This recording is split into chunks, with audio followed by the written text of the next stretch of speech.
Bem-vindos ao Da Capa à Contra Capa. Olhamos esta semana para um estudo agora publicado pela Fundação Francisco Manuel dos Santos, que analisa o papel que os grupos de interesse desempenham no sistema político português, o grau de confiança e credibilidade que gozam na sociedade.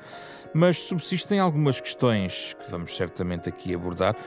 Qual é a diferença entre a chamada sociedade civil e os grupos de pressão? E que diferença fazem, afinal, os lobbies na política nacional? O estudo chama-se Os Grupos de Interesse em Portugal. Uma das investigadoras que participa neste estudo é uma das nossas convidadas, a Sofia Serra Silva, investigadora auxiliar no Instituto de Ciências Sociais da Universidade de Lisboa, professora auxiliar convidada na Universidade da Beira Interior. Vai falar também connosco Henrique Burnet, à distância, que pertence à Opportunity, que é a primeira empresa portuguesa de consultoria em assuntos europeus. Além disso, é também professor de políticas públicas europeias na Universidade Católica e também, além de ser analista, também já foi jornalista e assessor no Parlamento Europeu. Com essa experiência, trazemos também Henrique Burnet a esta conversa nos próximos 30 minutos.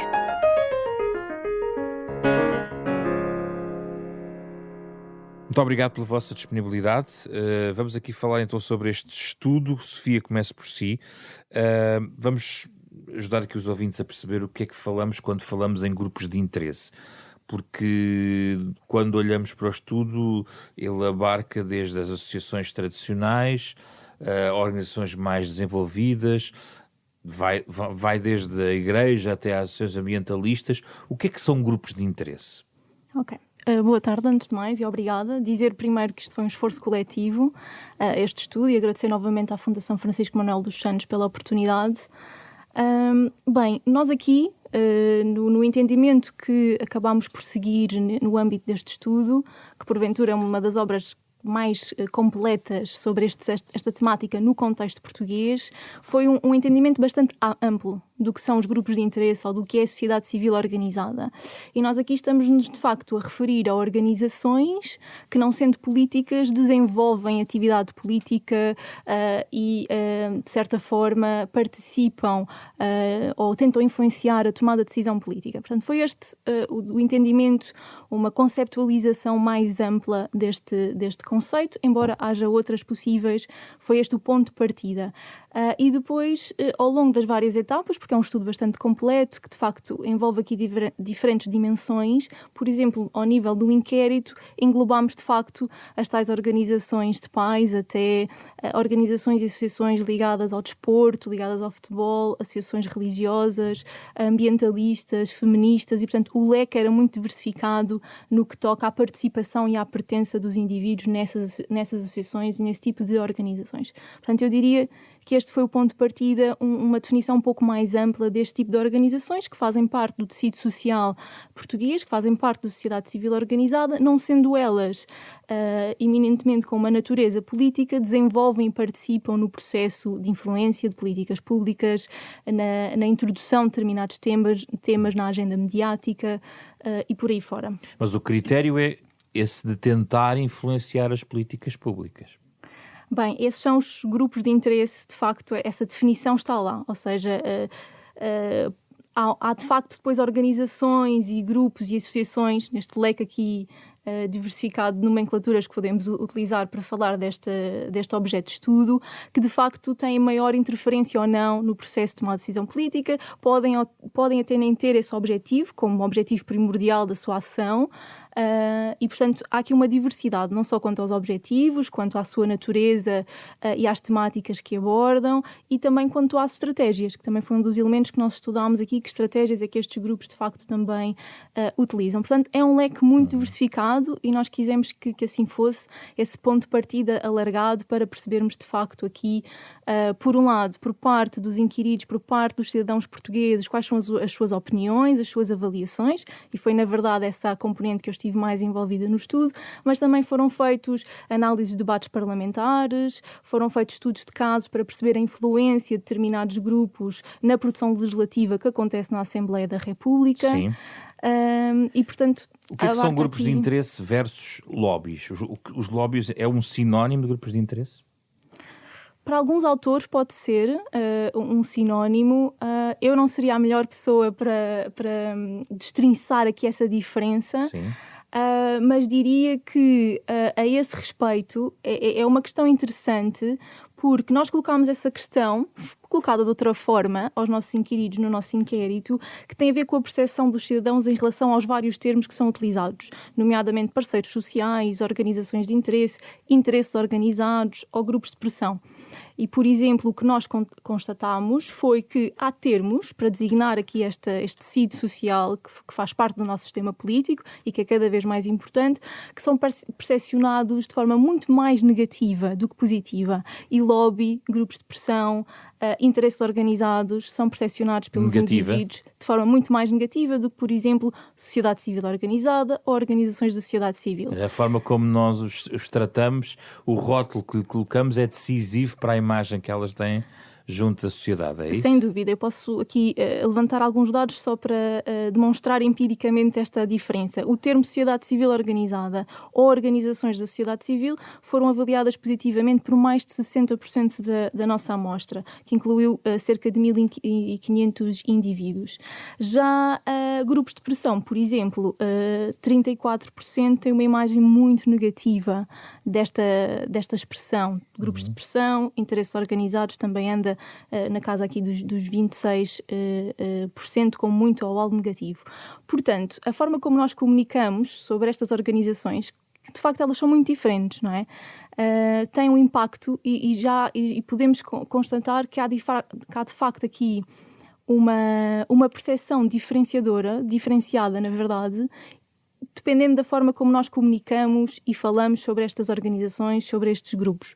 E é curioso que me colocou essa questão. De facto, eu não sou a melhor pessoa para destrinçar teoricamente essa diferença. Nós aqui partimos de um entendimento mais lato, até porque o lobby, penso que, na verdade, nós importámos essa expressão e, na verdade, não é muito nossa, mas os nossos dados mostram isso, mostram que há uma diferença na forma como nós falamos sobre estes grupos e sobre estas organizações.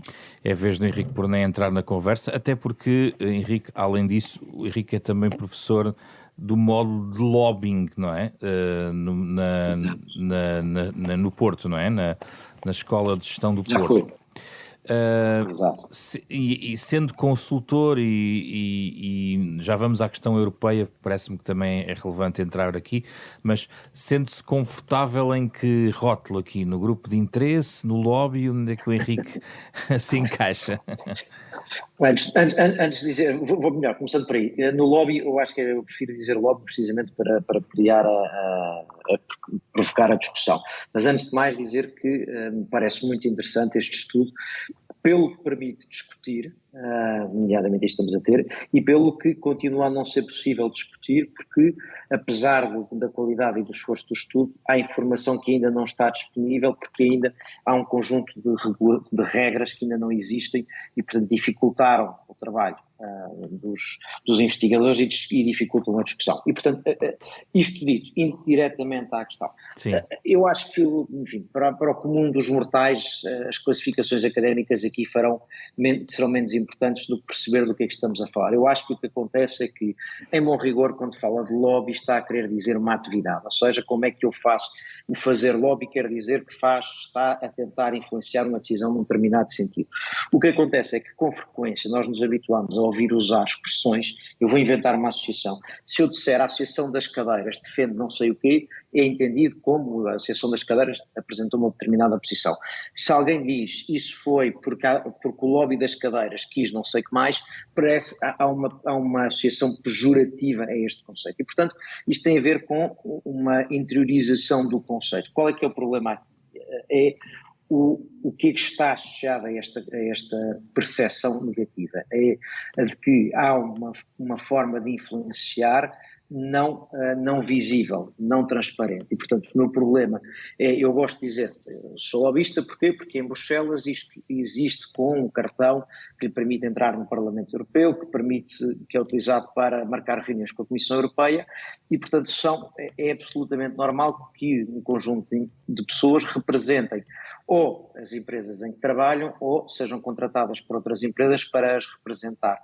E isto é absolutamente normal em Bruxelas e, portanto, ninguém associará esse exercício. Por contraste com o que não acontece em Lisboa, por exemplo. Não é? Exatamente. Agora, a mim parece-me que se nós desconstruirmos, isto é, se sairmos desta discussão e formos para a questão mais importante, que é ou não é legítima quem tem um interesse numa determinada decisão, manifestar a sua posição e tentar influenciar as políticas públicas, eu acho que é mais fácil que as pessoas percebam que isto faz sentido, isto é, qualquer parte interessada numa decisão, numa política pública, é legítimo que tente influenciá-la, desde que, evidentemente, o faça usando instrumentos eles também legítimos. Mas o problema passa muitas vezes por aqui, quando nós usamos a palavra lobby, já estamos a adjetivar a atuação e, portanto, cria-se aqui um pouco esta confusão que eu acho que resultou evidente do que estava a ser dito. Mas o lobby coloca-se na mesma esfera de um sindicato, de uma associação ambientalista, ou há diferentes graduações deste tipo de atividade? Eu acho que para aquilo que nos interessa, que é saber quem é que influencia, quem e o que é que influencia as políticas públicas, eu diria sim. Isto é tão legítimo uma associação profissional, uma associação empresarial, um sindicato ou uma empresa procurar que uma determinada decisão política não prejudique a sua atividade ou beneficie a sua atividade. E, portanto, nessa medida, acho que é igual. Dois, algumas das associações, algumas das entidades que colocou aí, parece-me importante olhar para elas com a mesma disponibilidade, porque o facto de eu ter uma determinada associação que se apresenta como tendo, por definição, objetivos de bem comum, penso no ambiente ou qualquer outra, acabar com a fome. Na defesa do consumidor também está aqui a defesa do DEC, consumidor, exatamente. Isso não significa, que as suas posições sejam necessariamente iguais ao bem comum, isto é, estas organizações também têm uma visão da realidade e também têm muitas vezes uma carga ideológica ou prioridades a que dão, temas a que dão prioridade e, portanto, isso não faz delas representantes do bem comum, faz delas legítimas representantes de uma ideia ou de uma parte legítima do debate.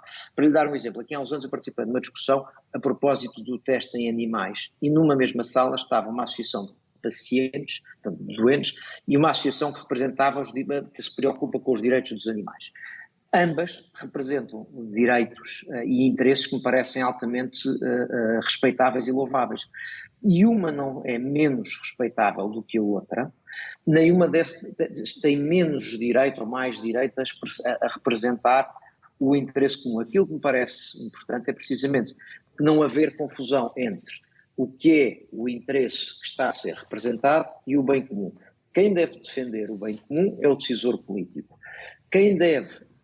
As associações, sejam elas permanentes ou pontuais, representam interesses legítimos, idealmente alinhados com o bem comum, mas representam interesses legítimos, Sim. Devem apresentar os seus interesses e o decisor político olha para os vários interesses em confronto e, em nome do bem comum e do equilíbrio entre os diferentes interesses, escolhe pelo caminho que acha que deve ir.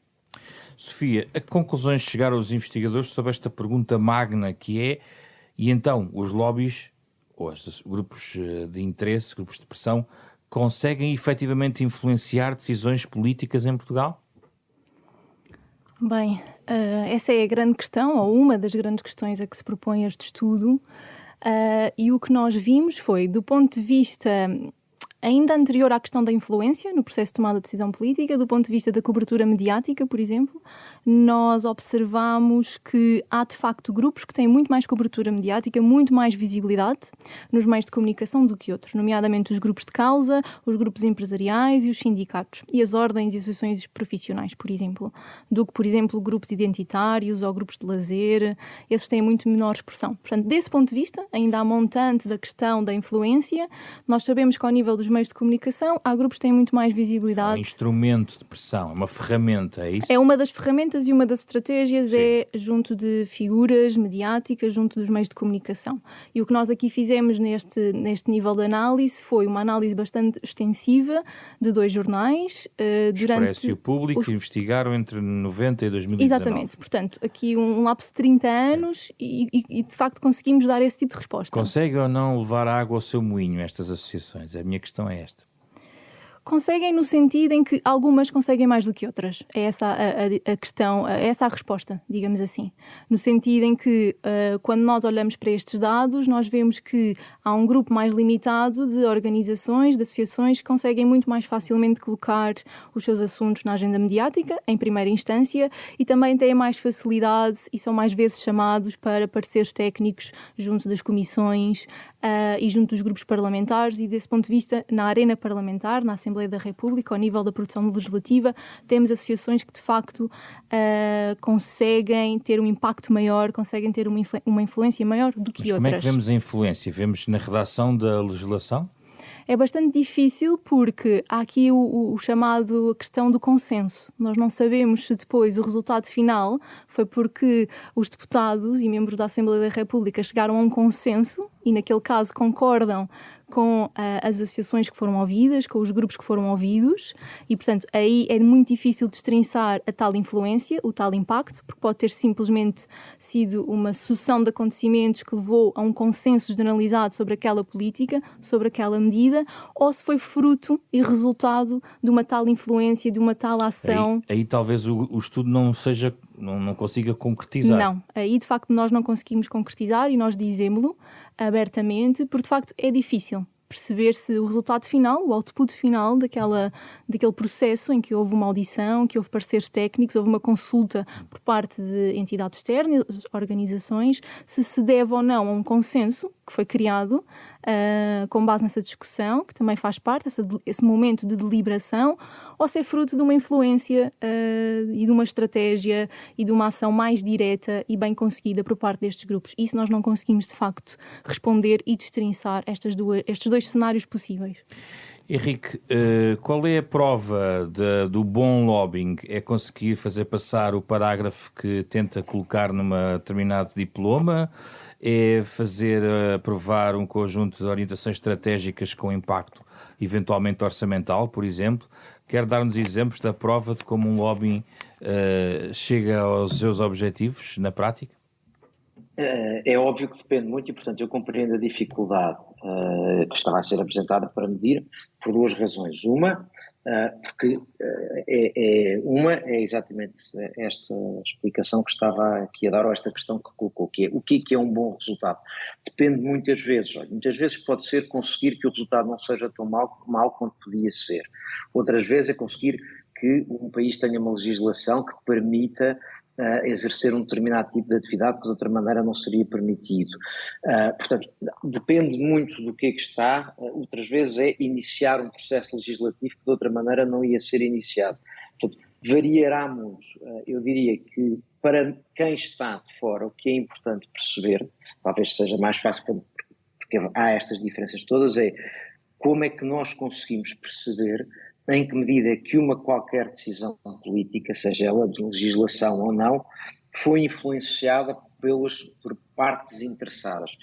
Nós não temos muitas maneiras, isto não é uma ciência exata, mas algumas das maneiras que temos em Portugal falham-nos, que é se nós tivermos a possibilidade de haver um registro público de reuniões com quem os deputados se reúnem, um registro público com quem os membros do governo se reúnem, e se houvesse o hábito de sobre os temas relativamente aos quais estas entidades reúnem com os governos e com os deputados, de conhecermos a sua posição, nós conseguimos avaliar isso. Porque a transparência é boa para o lobbying, é isso? Repare, há aqui casos em que é muito fácil. Se um determinado sindicato pede um aumento salarial de X e consegue, não isso, mas metade, mas apesar de tudo é melhor do que estava inicialmente proposto, nós dizemos que teve aqui um resultado melhor, pelo menos, do que aquele que estava a conseguir inicialmente. Se uma determinada atividade empresarial poderia ser impedida, mas consegue que a legislação reconheça que essa atividade que gera empregos e, portanto, se continua a exercer, ou pode exercer um determinado dia de semana, ou um determinado horário, etc., também conseguimos identificar. Portanto, há casos em que é absolutamente evidente conseguir identificar. Há casos em que é tão técnico que a maior parte de nós terá dificuldade em medir, mas haverá para isso alguns especialistas que podem fazer estudos como estes indicados. Aquilo que nos falta é são os instrumentos para fazermos esta medição. Como é que nós medimos? Precisamos de olhar para as propostas que são apresentadas, olhar para as posições destas diferentes partes interessadas e perceber com quem é que elas falaram e o que é que foi respondido. Qual é que é a nossa limitação em Portugal? É que não havendo regulação sobre esta atividade, ou seja, sobre a relação entre os decisores políticos e os representantes de interesses, nós temos dificuldade em perceber quem é que reuniu com quem e quem é que disse o que é quem. E isso falta-nos para podermos, enquanto sociedade democrática que aceita que é normal haver partes interessadas que se envolvem e que tentam influenciar as decisões políticas, faltam-nos instrumentos para medirmos a eficácia e até a qualidade das propostas destas partes interessadas.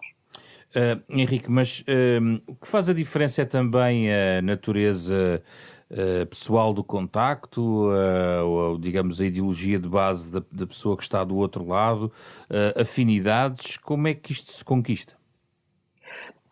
Para já depende muito, eu trabalho sobretudo, como disse, em Bruxelas, e o processo de decisão europeu e o nacional são muito diferentes, porque o processo de decisão europeu, por um lado, é, se quisermos, mais abstrato, não é? Porque legisla para 27 realidades, muitas vezes apenas com instruções, não é? Com as diretivas que são no fundo instruções, e há desde o começo uma predisposição das várias etapas do processo de decisão, seja na Comissão Europeia, seja no Parlamento Europeu, seja no Conselho, nos governos, uma predisposição para ouvir quem vai ser afetado positiva ou negativamente, para ouvir estas pessoas e aquilo que têm a dizer, nomeadamente, normalmente pedindo-lhes uma informação técnica, e eu diria aí a proximidade pessoal é pouco relevante, muitas vezes a proximidade geográfica será relevante, isto é, nós vamos muitas vezes descobrir que há votações no Parlamento Europeu onde encontramos alinhamentos muito mais geográficos e não partidários. A nível nacional, a situação é diferente por duas ordens de razão. Primeira, porque a política nacional, ao contrário da europeia, tende a ser confrontacional, isto é, governo versus oposição, enquanto que na União Europeia não tem esta dinâmica, governo-oposição. Portanto, a nível nacional tem muitas vezes governo-oposição. Depois também depende muito quando os governos têm maiorias absolutas e, portanto, podem dispensar mais a Assembleia de quando não têm e em que os partidos da oposição, ou pelo menos que não fazem parte da maioria, têm mais influência. Portanto, estes são dois aspectos. Depois, nós temos, de facto, pelo menos a percepção, justa ou injusta, de que em Portugal e em outros países, o conhecer o decisor pode ser um fator importante no processo de decisão. Eu devo dizer... Qual é a sua experiência? Diga lá, Henrique. Eu devo dizer que acredito menos nisso do que se pensa por uma razão, porque eu costumo dizer é raro o outro lado não conhecer também, isto é, aquilo que nós nos queixamos de ser um país pequeno, toda a gente conhece toda a gente, andar demasiado à proximidade, significa com frequência que o interesse oposto também tem proximidade ao decisor. Portanto, em parte, eu acho que isto é um pouco quase anulado. Agora, admito que, não havendo mecanismos habituais e regulares de relacionamento entre as partes interessadas e os decisores, com frequência vai ser mais fácil ter acesso aos decisores se houver alguém que conhece do que se não houver esse alguém. Se não há transparência, avulta a informalidade, não é? Exatamente, e portanto eu não acho que seja possível acabar com a informalidade, isto é, nós continuaremos a ser um país pequeno, onde as pessoas se cruzam numa outra infinidade de circunstâncias, onde os membros do governo também andaram na escola e na universidade com pessoas que trabalham nos sindicatos ou nas ONGs ou nas empresas, e isto não vai acabar, nem eu acho que seja sequer desejável pensar que é para acabar. O que nos falta é termos mecanismos que nos permitam ver isto com alguma transparência, que é ver quando é que alguém reuniu com o governo e o que é que lhe foi dizer, ou reuniu com deputados e o que é que lhe foi dizer. Esse mecanismo é que nos falta. Sofia. Mas mesmo esse mecanismo tem falhas, porque gostava de sublinhar aqui que acesso não significa necessariamente influência. O facto de um grupo registar muitos contactos com comissões parlamentares, com deputados individualmente, ou até obter uma grande visibilidade e presença nos meios de comunicação, não significa necessariamente que tenha influência sobre as decisões produzidas. Daí a dificuldade, e voltando à sua questão original que me colocou há pouco, de medir empiricamente esta influência, este poder de influência junto da tomada de decisão política. Portanto, temos que também aqui analisar que o acesso, claro que é importante, e ter acesso aos decisores políticos, aos grupos parlamentares, ao órgão legislativo por excelência, que é a Assembleia da República no nosso sistema político, é essencial. Mas existe um registro de audiências, no caso do Parlamento, muito mais do que no Governo, aliás, que é a questão seguinte que eu queria colocar, porque a pressão que é identificada pelos inquiridos dirige-se muito ao Governo e menos ao Parlamento. E, no entanto, no Parlamento nós conseguimos ver hoje em dia a agenda dos grupos parlamentares, as associações que recebem audiência, inclusivamente são ouvidas em sede de comissão parlamentar, com audições formais que estão disponíveis e acessíveis a toda a gente. Há maior, digamos, transparência no Parlamento do que no funcionamento do Governo, no fundo é isto. Isso tem a ver com a própria natureza destas próprias instituições, que têm objetivos e funcionamentos diferentes, não é? E distintos. No caso da Assembleia da República, este é um tema que me diz muito, porque eu estudei a Assembleia da República, nomeadamente a sua digitalização, a disponibilização de informação durante a minha tese de doutoramento. A Assembleia da República tem feito esse caminho. Enquanto órgão representativo também tem essa função, cada vez mais para além das funções tradicionais que nós associamos aos parlamentos contemporâneos, a função de escrutínio do governo, a função de legislação. Para além de todas essas funções, existe este movimento com o novo milénio de disponibilizar cada vez mais informação, fomentar uma imagem coletiva da instituição como próxima, representativa junto dos cidadãos e, portanto, a Assembleia da República tem feito esse trabalho que depois também tem estas evidências, não é? Se traduz nesta disponibilização de informação que nós temos já relativamente... o Governo não tem. O Governo tem uma lógica própria de funcionamento completamente diferente da Assembleia da República, não é? E, portanto, cabe à Assembleia da República escrutinar o trabalho do Governo e, portanto, do ponto de vista do que acontece entre o Governo e os grupos de interesse, é uma nuvem muito mais acinzentada, onde impera muito mais desconhecimento do que no que diz respeito à Assembleia da República. Mas bastava adaptar, por exemplo, nós hoje conseguimos perceber um comissário europeu com quem é que reúne em Bruxelas, quer dizer, existe uma agenda, o Henrique pode-me explicar se calhar melhor isso, mas eu penso que estar correto naquilo que estou a dizer. Um comissário europeu, há um registro específico das pessoas que recebem a cada momento. Porquê que isso não é aplicado em Portugal? E já agora, Sofia, existe comparação? É possível comparar com outros sistemas? Portugal é um caso muito específico, em Espanha é diferente, tem informação sobre isso? Não. Não tenho, mas deduzo que a Transparência e Integridade já tenham feito certeza essa comparação, a TIAC, e de facto nós aqui neste estudo não nos centramos no Governo, não só pelas dificuldades de acesso da informação, mas focamos-nos de facto no acesso destes grupos à Assembleia da República e enquanto instituição de facto por excelência, que é a instituição que mais produz legislação. E, portanto, nesse sentido, eu não saberia responder-lhe. A questão dos média que colocam no estudo indicia que há uma permeabilidade que os média acabam por fazer uma mediação em relação ao interesse destes grupos e o legislador, ou seja, tem a ver com a capacidade de os média eventualmente pressionarem de tal maneira por serem ferramenta de pressão utilizada pelos grupos de interesse para chegar a um resultado junto do legislador? Quer dizer que há uma permeabilidade muito grande em relação aos médias, natural, se calhar, numa sociedade mediática, não é? Há dois elementos relativamente à visibilidade destes grupos nos meios de comunicação. Primeiro, aqueles que já por si, não é? Isto é cumulativo, já por si têm alguma visibilidade, têm maior capital porque têm mais anos de experiência. Sabemos que de facto também são esses que vão acabar por naturalmente ter mais visibilidade e isto vai-se acumulando, digamos assim, é um efeito de bola de neve.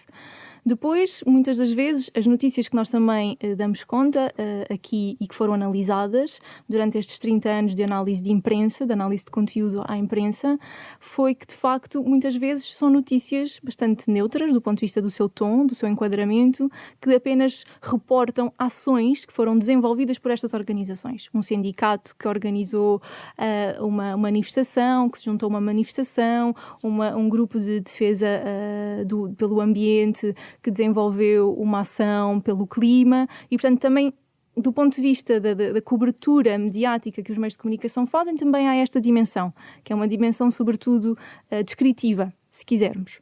E E depois também há, e claro que ao fazer isto, não é, os grupos de interesse têm uma intencionalidade, não é? Estão a desenvolver estas ações, não só para ter algum impacto e influência junto da opinião pública, mas também, claro, que a visibilidade mediática é favorável e é aqui uma boa alavanca. Henrique, do ponto de vista europeu, Portugal tem comparação com outros casos, já agora, para o enquadramento europeu? Não somos caso único. O enquadramento europeu de Bruxelas é muito mais excepcional do que a norma. Eu acho que também se justifica por aquilo que eu dizia, que é o processo legislativo europeu é intencionalmente poroso. Portanto, nós não somos o único caso em Portugal, não é o único caso, varia de país para país, há regras diferentes, a Irlanda tem umas regras mais conhecidas, há países que têm regras menos visíveis, mas no geral nós não estamos muito, digamos, não somos uma situação absolutamente excepcional. Agora, deixe-me só, se calhar, voltar atrás em duas outras coisas que foram ditas que eu acho que é importante. Uma, nós temos que ter algum cuidado também às vezes, quando fazemos estas críticas, e eu fiz críticas à falta de transparência e de visibilidade, mas nós também temos que ter noção de uma coisa.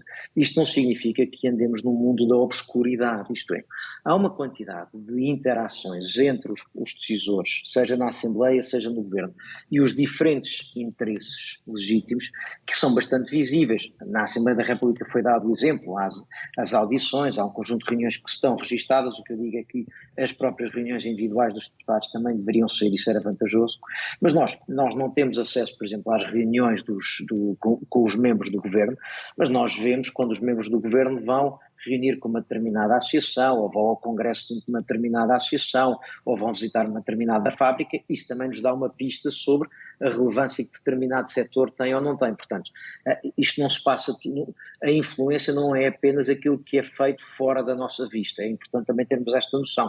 Portanto, nós muitas vezes conseguimos perceber o que é que está em causa e que influência, quem é que está a tentar influenciar em que sentido. Agora, é verdade, apesar do que a Sofia dizia há pouco, eu diria que penso que até em quantidade a Assembleia da República será um legislador menos prolixo que o Governo. Tenho a ideia que há mais decretos-lei do que lei em termos legislativos. E deixe-me só juntar, Henrique, não perca o seu raciocínio, mas juntar aqui a talho de foice uma conclusão do estudo que diz, partindo da evidência de que há uma crescente concentração de poder no Executivo, com grande capacidade de influenciar o processo legislativo, os grupos de interesse assumem um papel importante no reequilíbrio desta assimetria institucional. Há aqui também um lado benigno, que é identificado nos grupos de interesse, eventualmente. Eu diria que sim, porque é uma coisa que normalmente deve fazer quem tenta fazer lobby, quem tenta influenciar decisões, que deve vir munido precisamente não do eu conheço, eu sou próximo, mas de informação técnica, dados que sustentem aquilo que está a dizer. E, portanto, o legislador parlamentar tem normalmente menos capacidade técnica, porque um membro do governo tem toda uma quantidade de serviços que lhe dão apoio, ao passo que um deputado tem menos serviços técnicos a apoiarem. E, portanto, a possibilidade de ouvir diferentes opiniões sobre a mesma situação, ou seja, diferentes interesses, e o facto destes diferentes interesses legítimos virem com dados e informação, isso também reforça a capacidade que os parlamentares muitas vezes de outro modo não teriam para escrutinar o governo. Isto é, se alguém vai ter com os deputados e diz atenção porque isto tem determinada consequência e devia-se perguntar ao governo porque é que não tomou aquela decisão que tem este impacto, isso permite a um parlamentar olhar para a informação e, se achar boa, se a confrontar com outra que tenha recebido, usá-la para escrutinar o governo. E, portanto, eu diria que sim, nesse aspecto pode reforçar, é mais uma das formas de reforçar o escrutínio do governo. Mas, além disso, de qualquer maneira, a mim parece-me que sempre que a influência seja exercida de forma não obscura e não ilegítima, é bom para a democracia que quem tem interesse numa determinada decisão se manifeste. Quer dizer, não há nada de errado numa democracia, aliás, há tudo de errado numa democracia em que partes interessadas numa decisão não se possam manifestar. Mas uma coisa é tomar uma posição pública em favor de uma determinada tese, outra coisa é promover um conjunto de reuniões insistentemente, diretamente junto de um legislador. Mas procurando, repare, quando eu digo manifestar, estou a dizer manifestar sob diversas formas, procurando influenciar a decisão. O que a mim me parece que é importante que se perceba é que nós, quando estamos fora desse processo, consigamos avaliar se isso aconteceu e em que medida, isto é, se a associação X, a organização não governamental Y ou o grupo de moradores não sei de onde, que posições é que eles têm e em que medida é que influenciaram a decisão. E depois cabe-nos a cada um de nós dizer se, quando formos votar nas próximas eleições ou durante o processo político normal, dizermos se achamos bem ou mal que o decisor político tenha tido em conta estas preocupações e, portanto, que elas tenham influenciado a sua decisão. Há outra nota ainda que foi dita aqui que acho também é interessante pensarmos, que é o seguinte: nós muitas vezes vemos, isto nota-se mais a nível europeu até do que a nível nacional, muitas vezes mede-se o número de reuniões e o dinheiro que se sabe que algumas organizações gastam e confunde-se essa intensidade com a eficiência. Eu acho que é preciso às vezes distinguir, porque há algumas causas ou algumas posições que têm mais fácil acolhimento junto dos decisores e outras que muitas vezes, precisamente por terem menor acolhimento, dão origem a atividades de lobby muito mais intensas porque estão mais longe de conseguir influenciar. Até em alguns casos, por exemplo, há setores industriais que estão, por exemplo, não são europeus e, portanto, não estão sentados à mesa ou não são de base europeia e, portanto, não estão tão sentados à mesa quanto as indústrias europeias e, portanto, muitas vezes são mais intensos a tentar contactar os decisores porque estão menos próximos. Por outro lado, a questão dos mídias, e eu acho aqui importante, que é distinguir no plano europeu do plano nacional, porque no plano europeu nós não temos um espaço público comum europeu, não é? Não há, e, portanto, um deputado europeu holandês, dos Países Baixos, ficará muito pouco pressionado, influenciado, comovido por notícias que saiam num jornal grego, como se imagina. E, no entanto, ele é um em 700 membros do Parlamento. Mas funcionam mais as famílias políticas em bloco? Às vezes funcionam as famílias políticas, outras vezes, como eu dizia há pouco, a geografia funciona muito. Às vezes a questão geográfica, países do norte, países do sul, países mais populosos, países com determinadas indústrias, isso muitas vezes vai gerar formas de votação mais significativas do que apenas a ideologia. Em termos nacionais, o que é que acontece? Nós muitas vezes encontramos, há uma forma de pressão legítima na política a nível nacional, que é precisamente o que está nas notícias, isto é, aliás, nós reparamos muitas vezes a decisão política é uma resposta à pressão social, àquilo que nós chamaríamos o clamor social, que vem muitas vezes traduzido pela comunicação social e, portanto, notícias sobre determinados temas são também formas de levar os decisores a pensar num determinado sentido. Agora, eu não estou a dizer que nada disto é legítimo, pelo contrário, é normal que aconteça e que o decisor, olhando para esse pulsar da sociedade, se sinta influenciado. Sofia? Queria só voltar à comparação Governo-Assembleia da República, porque se calhar não fui muito clara. Porque, de facto, sim, do ponto de vista de um critério meramente quantitativo, o grande legislador nacional é o Governo. Dados que eu me recordo da primeira década aqui do novo século, nós tínhamos quase 4 diplomas legais do Governo para cada lei da Assembleia da República. Do ponto de vista, de facto, da importância da legislação, é importante, ou seja, do ponto de vista de um critério meramente quantitativo, de facto, o Governo é o grande produtor de legislação no nosso sistema político. E acho que estes dados, de 1 para cada 4, fazem, de facto, colocam a nu essa diferença. Do ponto de vista das matérias de produção legislativa e da sua importância, dado que a Assembleia tem matérias de competência de reserva absoluta, de facto, há que destacar, de um ponto de vista de um critério mais qualitativo, o papel que a Assembleia da República desempenha. Gostava só de deixar isso claro, porque se calhar eu não fui clara anteriormente. Eu queria só fechar, porque estamos a terminar o nosso tempo, com uma nota para ambos, porque a montante há uma questão quase sociológica que o estudo traz, que é um retrato sobre o associativismo que existe em Portugal, e isso é muito interessante e pode ficar aqui soterrado nas nossas reflexões. A ideia de que os homens tendem a estar mais envolvidos no associativismo do que as mulheres, os jovens têm uma maior probabilidade de participar ativamente nas vidas das associações, a importância da escolaridade nesta matéria. Também é uma espécie, Sofia, de um retrato sobre a vitalidade ou não de um tecido que muitas vezes tem sido associado a alguma fragilidade.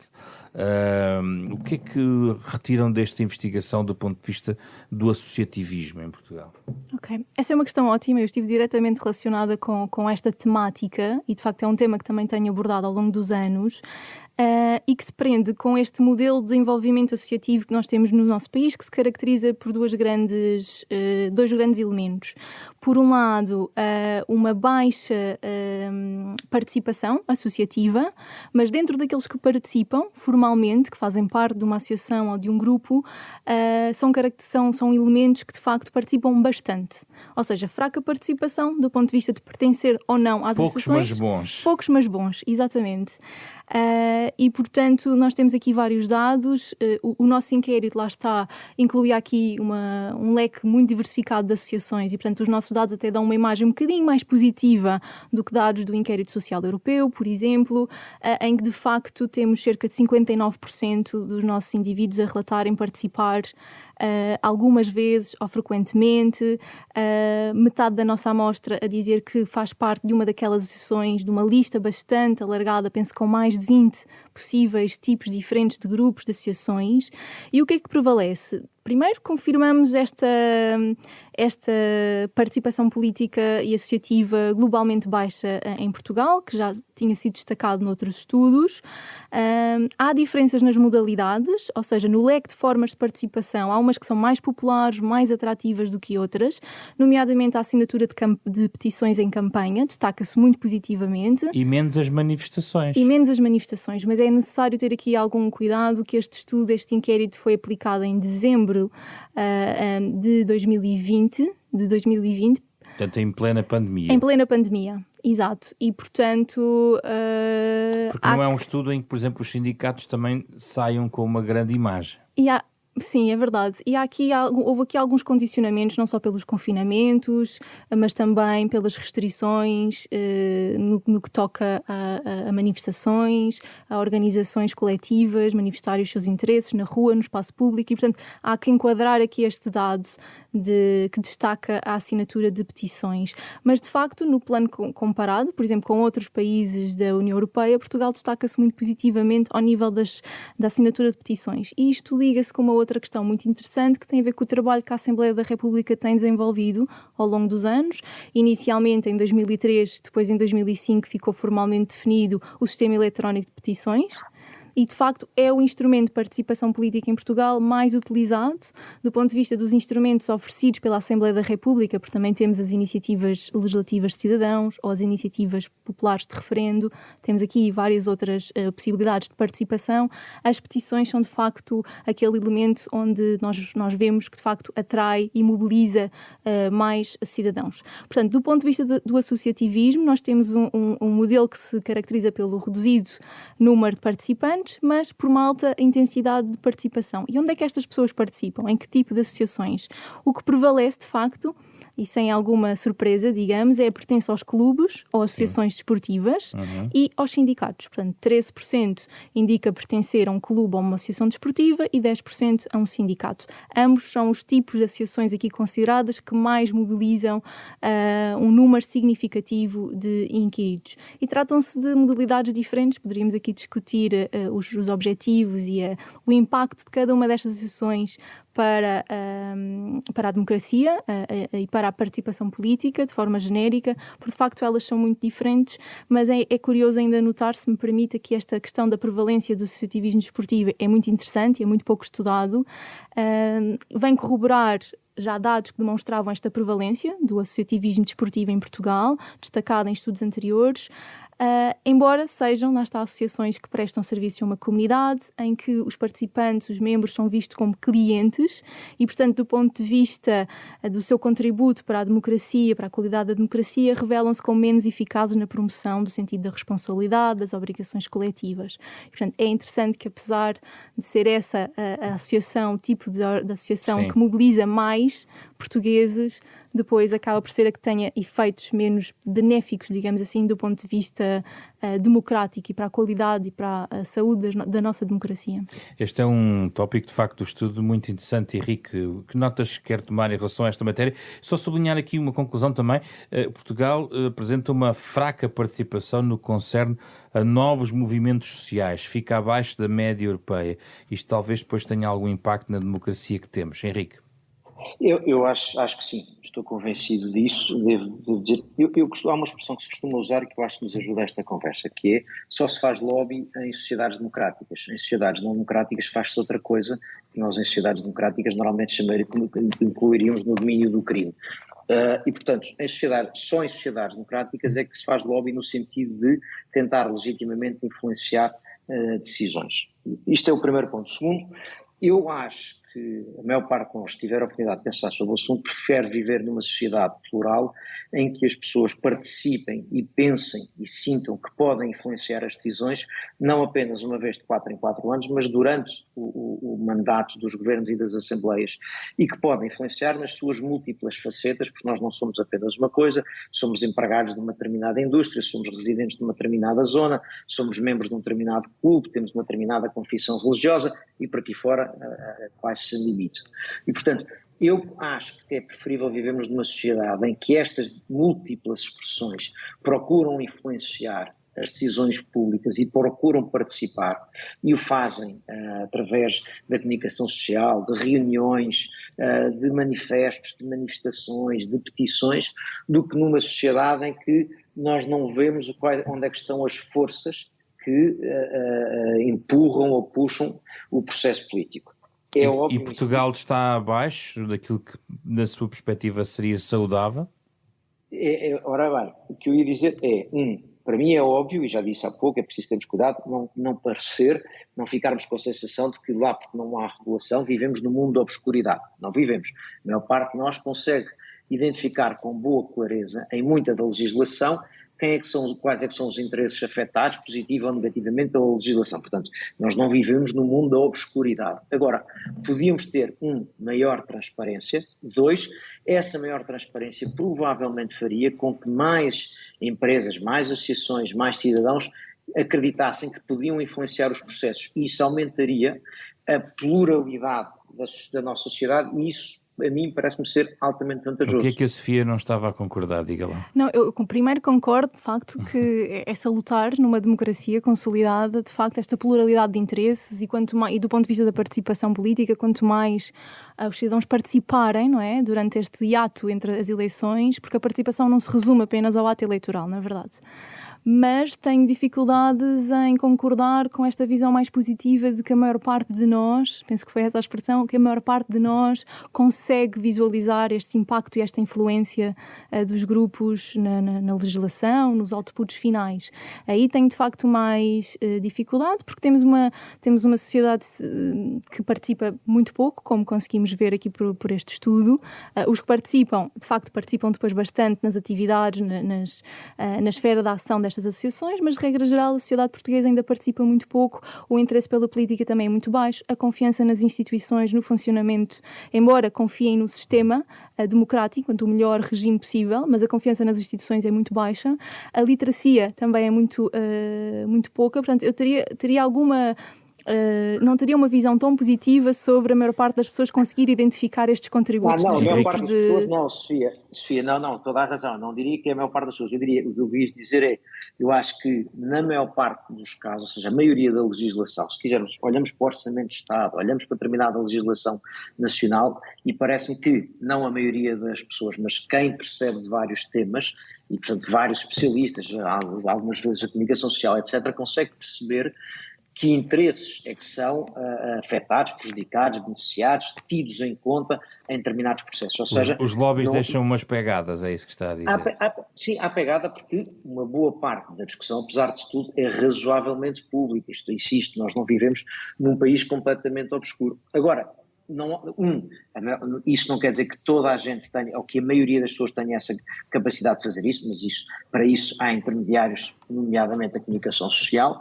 2, faltam-nos instrumentos para que isso ainda seja mais visível e se possa fazer esse escrutínio de forma melhor e muitas vezes onde a luz não chega, porque há sítios onde a luz apesar de tudo não chega e portanto deve ser mais analisado. O que eu quero dizer é, apesar de tudo não é completamente impossível eu olhar para alguma legislação e perceber, se for uma área informada ou se for um jornalista especializado, perceber que interesses neste sentido legítimo, que partes interessadas é que foram positiva ou negativamente afetadas por aquela legislação. Não é completamente possível e isso é bom. Henrique, Sofia, muito obrigado pela vossa disponibilidade para esta conversa à volta dos grupos de interesse a propósito deste estudo agora publicado pela Fundação Francisco Manuel dos Santos, parceira da Renascença nesta Capa à Contra Capa, programa que vai pro ar todas as semanas e que pode ouvir na sua versão integral, em podcast, nas plataformas digitais habituais. Programa com o genérico original de Mário Lajinha. Esta semana com Carlos Vermelho, André Peralta, Ana Marta Domingos, José Pedro Frazão. Na próxima semana voltamos para falar de outro tema.